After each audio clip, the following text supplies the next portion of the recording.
So your girl broke up with you and you begged her at the end and you messaged her a bunch and you sent her a big long message. And then she went away and you're wondering, is it over for good? And what I want to tell you in this video is that, when two people break up, when the breakup is fresh, some degree of attraction still exists between those two people.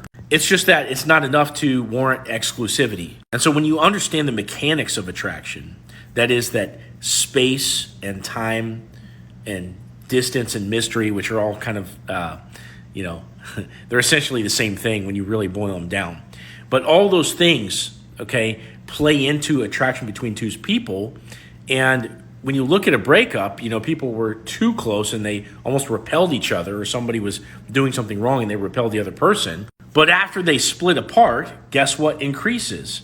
Time apart, distance, right? And all of a sudden mystery crops up as a result of that distance that are between those two people now after the breakup. And this is why people hit up their exes, because with enough time, mystery crops up into place because they're wondering what that other person is doing because that person is no longer messaging them or spending time with them, And this is something you can leverage even if you did the weak thing and you begged her not to go and you sent her the big long message and you whined and all this kind of stuff when she broke up with you. After a breakup, if you go no contact, you stop messaging her, stop watching her stories, you stop liking her posts, you stop talking to her family, Long enough, by not doing those things, she can come back around. Now, this doesn't mean that she won't find the next love of her life. She could, break up with you, find the next love of her life, and then you may never, ever hear from her again. That's the problem with breakups, right? They can be permanent, but they don't have to be. And even though a lot of times going back to your ex isn't the smartest thing to do in the world,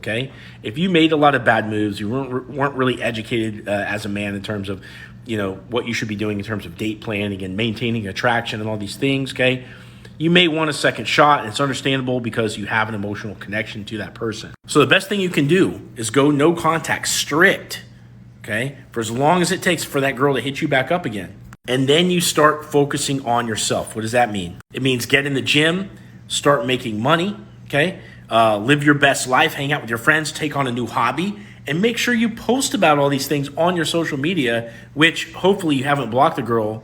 And even if she's blocked you, still don't block her because at some point she'll unblock you to check your social media. So it doesn't have to be over even if you made the bad mistakes, If you do the right things from here on out, that time aspect and that distance and mystery aspect is going to play into your favor in terms of creating attraction with your ex.